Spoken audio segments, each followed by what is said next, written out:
പത്തരമാറ്റ സീരിയലിന്റെ ഇനി വരാൻ പോകുന്ന ഒരു അപ്കമിംഗ് എപ്പിസോഡ് റിവ്യൂ ആണ് പറയുന്നത്. അങ്ങനെ അനന്തപുരിയിലേക്ക് നന്ദു വരുന്നതും കണ്ടുകൊണ്ടതിന് അനാമിക നേരെ വന്നിട്ട് നന്ദുവിനെ ഒരൊറ്റടി അങ്ങ് പൊട്ടിക്കും. അപ്പോഴേക്കും അതും കണ്ടുകൊണ്ട് വന്ന് നവ്യ അതിൽ ഇടപെടുന്നുണ്ട് എന്ന് മാത്രമല്ല മുത്തശ്ശന്റെ കയ്യിൽ നിന്നും അനാമികക്ക് കണക്കിന് കിട്ടുന്ന ഒരു അടിപൊളി സൂപ്പർ റിവ്യൂ ആണ് പറയാൻ പോകുന്നത്. അനന്തപുരിയിൽ നയന ഇല്ലാത്തത് കൊണ്ട് തന്നെ നവ്യ വല്ലാതെ അങ്ങ് ഒറ്റപ്പെട്ടതുപോലെയാവാണ്. അതുകൊണ്ട് തന്നെ തനിക്കൊന്ന് മനസ്സ് തുറന്ന് സംസാരിക്കാൻ പോലും ആരുമില്ല. അതുകൊണ്ട് തന്നെ നവ്യ നേരെ നന്ദുവിനെ വിളിക്കുന്നുണ്ട്. ദേവേനെ തിരിച്ച് വീട്ടിലേക്ക് കൊണ്ടുവന്നതോടുകൂടി തന്നെ എല്ലാവരും ഒറ്റക്കെട്ടായി നിൽക്കുന്നു. നവ്യക്ക് ആകെ സമാധാന വാക്കുകൾ തരുന്നത് മുത്തശ്ശനും മാത്രമായിരിക്കും. അങ്ങനെ നവ്യക്ക് വല്ലാത്തൊരു ഒറ്റപ്പെടൽ പോലെ ഫീൽ ചെയ്യാണ്. എന്നിട്ട് നവ്യ ചെന്നിട്ട് ഇങ്ങനെ അബിയോട് പറയുന്നുണ്ട്, അബി എൻ്റെ മരുന്നുകളൊക്കെ കഴിഞ്ഞു, നീ എന്നെ ചെക്കപ്പിനൊന്ന് കൊണ്ടുപോകണോ, അതുപോലെ തന്നെ എൻ്റെ മരുന്നുകളൊക്കെ നീ ഒന്ന് വാങ്ങിക്കൊണ്ടുവരുമോ എന്നൊക്കെ ചോദിക്കട്ടെ നവ്യ. അപ്പോഴേക്കും അബി ആവട്ടെ നവ്യയോട് ഒട്ടും തന്നെ താല്പര്യമില്ലാത്തത് കൊണ്ട് തന്നെ അതിൽ നിന്നൊക്കെ ഇങ്ങനെ ഒഴിഞ്ഞു മാറുകയാണ്. അങ്ങനെ അബി ഒഴിഞ്ഞു മാറുന്നത് കൊണ്ട് തന്നെ ഈ ഒരു കാര്യങ്ങളെല്ലാം പറയാൻ വേണ്ടി നവ്യ നേരെ നന്ദുവിനെ വിളിക്കുകയാണ്. നവ്യ വിളിച്ചിട്ടിങ്ങനെ നന്ദുവിനോട് പറയുന്നുണ്ട്, മോളെ നയന എവിടെ ഇല്ലാത്തത് കൊണ്ട് തന്നെ എനിക്ക് വല്ലാത്തൊരു മുഷിപ്പാണ് തോന്നുന്നത്. ഞാനിപ്പം നിന്നെ വിളിക്കാൻ കാരണം അതൊന്നുമല്ല, 2-3 ദിവസമായിട്ട് ഭയങ്കര ക്ഷീണമാണ്, വയറിൻ്റെ ഉള്ളിലൊക്കെ എന്തോ ഒരു അസ്വസ്ഥത പോലെ. അപ്പോഴേക്കും നന്ദു ചോദിക്കുന്നുണ്ട്, എന്ത് പറ്റി ചേച്ചിക്ക് എന്തെങ്കിലും പ്രശ്നമുണ്ടോ, ഞാൻ അങ്ങോട്ടേക്ക് വരണമെന്നൊക്കെ ചോദിക്കും. അപ്പം നവ്യ പറഞ്ഞിട്ട്, അതേ മോളെ നീ ഇങ്ങോട്ടേക്ക് വരണമെന്ന് പറയാൻ വേണ്ടിയിട്ട് തന്നെയാണ് ഞാൻ വിളിച്ചത്, എനിക്കൊരു മരുന്ന് വേണം, നീ വരുമ്പോൾ എനിക്കത് വാങ്ങിക്കൊണ്ട് തരാൻ പറ്റുമോ എന്നൊക്കെ ചോദിക്കും.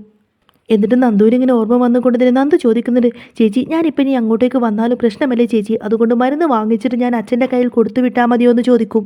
അപ്പം നവ്യ പറയുന്നുണ്ട്, അതൊന്നും വേണ്ട മോളെ, മോള് തന്നെ ഇങ്ങോട്ടേക്ക് വന്നാൽ മതി, നീ ഇനി മരുന്ന് അച്ഛൻ്റെ കയ്യിൽ കൊടുത്തു വിട്ട് കഴിഞ്ഞാൽ അച്ഛൻ ഇങ്ങോട്ടേക്ക് നേരിട്ട് വന്നു കഴിഞ്ഞാൽ ഈ വീട്ടിലുള്ളവർ എന്തെങ്കിലുമൊക്കെ പറഞ്ഞ് അച്ഛനെ വേദനിപ്പിക്കും.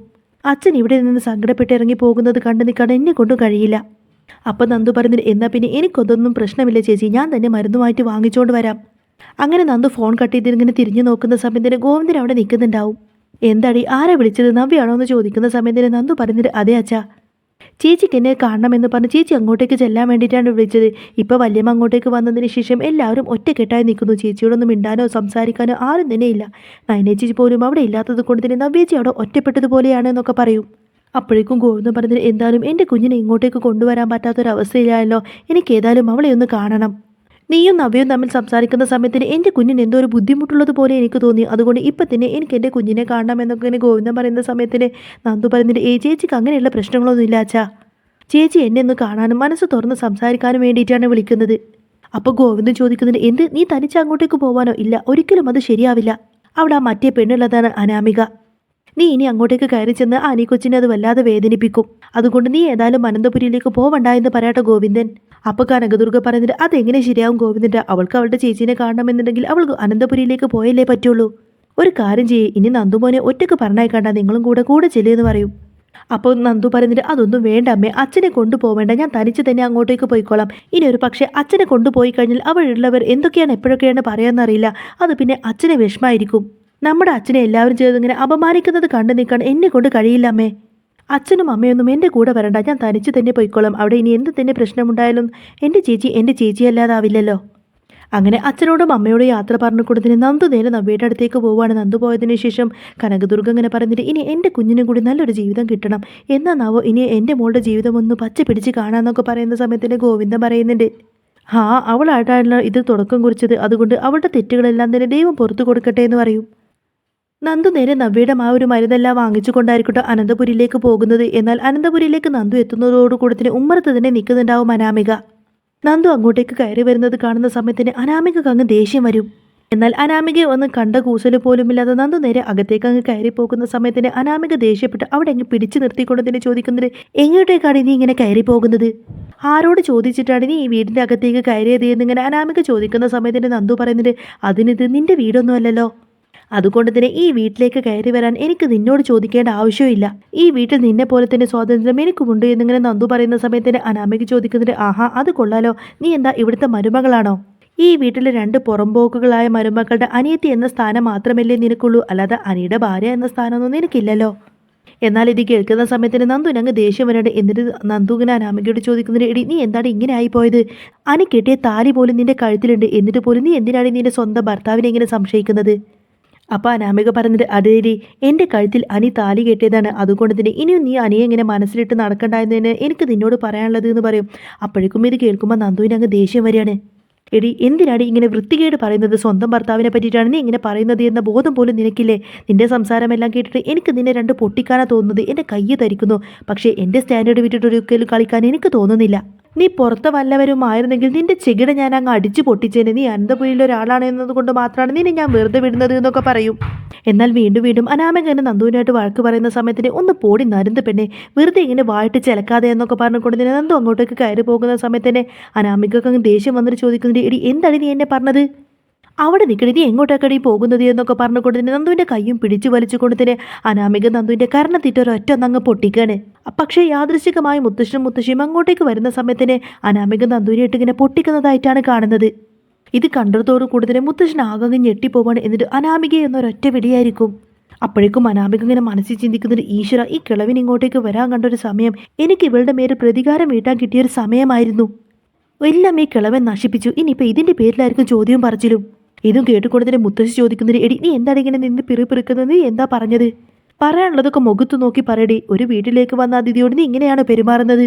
അപ്പം അനാമിക പറയുന്നുണ്ട്, അത് പിന്നെ മുത്തശ്ശി, ഇവൾ ഇങ്ങോട്ടേക്ക് കയറി വന്നത് എന്തിനാണെന്ന് അറിയുമെന്ന് പറയുന്ന സമയത്തിന് മുത്തശ്ശി പറയുന്നുണ്ട്, ഇവൾ ഇങ്ങോട്ടേക്ക് കയറി വന്നത് എന്തിനാണെന്ന കാര്യം ഞാനൊന്ന് ചോദിക്കട്ടെ. ഇവൾക്ക് ഇങ്ങോട്ടേക്ക് കയറി വരാൻ പാടില്ല എന്ന് നീ വല്ല നിയമം ഉണ്ടാക്കിയിട്ടുണ്ടോ? അപ്പോൾ അനാമിക പറഞ്ഞിട്ട്, അതല്ല മുത്തശ്ശി, ഇവളും അനിയും സ്നേഹത്തിലാണ്. എൻ്റെ ജീവിതം തകർക്കാൻ വേണ്ടിയിട്ടാണ് ഇവൾ ഈ അനന്തപുരിയിലേക്ക് കയറി വന്നിരിക്കുന്നത്. അനിയും ഇവളും പൊത്ത് കളിച്ചു കൊടുത്തിട്ട് എൻ്റെ ജീവിതം നശിപ്പിക്കാനാണ് നോക്കുന്നത് എന്നിങ്ങനെ പറയുന്ന സമയത്തിന് മുത്തശ്ശൻ അങ്ങ് ദേഷ്യം വരും. എന്നിട്ട് പറയുന്നുണ്ട്, അനാമികയെ, നീ എൻ്റെ കൊച്ചുമകനെ കുറിച്ചാണ് ഈ സംസാരിക്കുന്നത്. എൻ്റെ കൊച്ചുമകനെ കുറിച്ച് അനാവശ്യമായിട്ട് ഓരോ കാര്യങ്ങളൊക്കെ വിളിച്ചു പറഞ്ഞാൽ കേട്ടു നിൽക്കാനൊന്നും എന്നെ കൊണ്ട് കഴിയില്ല. പണ്ടെന്നോ അവർ തമ്മിലൊരു സ്നേഹമുണ്ടായി എന്ന് വിചാരിച്ച് അനി താലി കെട്ടിയതിന് ശേഷം ഒരിക്കലും അങ്ങനെയൊന്നും ചെയ്യില്ല. എൻ്റെ കൊച്ചുമോനിങ്ങനെ സംശയക്കണ്ണോട് കൂടെ നോക്കി നിൽക്കുന്നത് നീയാണ് ഇവിടെ തെറ്റുകാരി. എന്നാൽ ഇത് കേൾക്കുന്ന സമയത്തിന് അനാമികക്കാവട്ടെ എന്ത് പറയണമെന്നറിയാതെ അനാമിക അങ്ങനെ ഷോക്കായി നിൽക്കുകയാണ്. എന്നാൽ ഇതേ സമയത്ത് നന്ദുവിനാവട്ടെ ഭയങ്കര അങ്ങ് സങ്കടം ദേഷ്യമൊക്കെ വന്നിട്ട് കണ്ണുകളൊക്കെ ഇങ്ങനെ നിറഞ്ഞൊഴിക്കുകയാണ്. കാരണം ഒട്ടും പ്രതീക്ഷിക്കാതെയല്ലോ അനാമികയുടെ കയ്യിൽ നിന്ന് നന്ദുവിന് ആ ഒരു അടി കിട്ടിയത്. എന്നാൽ ഇതും കണ്ടുകൊണ്ടായിരിക്കട്ടെ നവ്യ അങ്ങോട്ടേക്ക് വരുന്നത്. നവ്യ വന്ന് ചോദിക്കുന്നതിന്, എന്താ നന്ദു, എന്താ നിനക്ക് പറ്റിയത് എന്നൊക്കെ ചോദിക്കും. നീ വന്നിട്ട് ഒത്തിരി നേരമായ മോളെ, നീ എന്താ വന്നിട്ട് ഇവിടെ തന്നെ നിൽക്കുന്നത്? ഞാൻ റൂമിലുണ്ടാവുമെന്ന കാര്യം നിനക്കറിയില്ലായിരുന്നോ? അല്ല മോളെ, എന്താ നിന്റെ കണ്ണ് നിറഞ്ഞിരിക്കുന്നത്? നീ എന്താ വന്നിട്ട് ഇവിടെ തന്നെ നിന്നത് എന്നിങ്ങനെ നിർത്താതെ ചോദിക്കട്ടെ നവ്യ. അപ്പം നന്ദു പറയുന്നുണ്ട്, അത് പിന്നെ ചേച്ചി, അല്ല മോളെ, എവിടെ മരുന്ന്, എവിടെ എന്താ ഈ മരുന്നൊക്കെ താഴെ കിടക്കുന്നത് എന്ന് നവ്യ വീണ്ടും ചോദിക്കുന്ന സമയത്തിന് മുത്തശ്ശി പറഞ്ഞിട്ട്, അതെ, ഇവൾക്ക് പറയാൻ മടി കാണും, നടന്നത് എന്താണെന്ന് ഞാൻ പറയാം.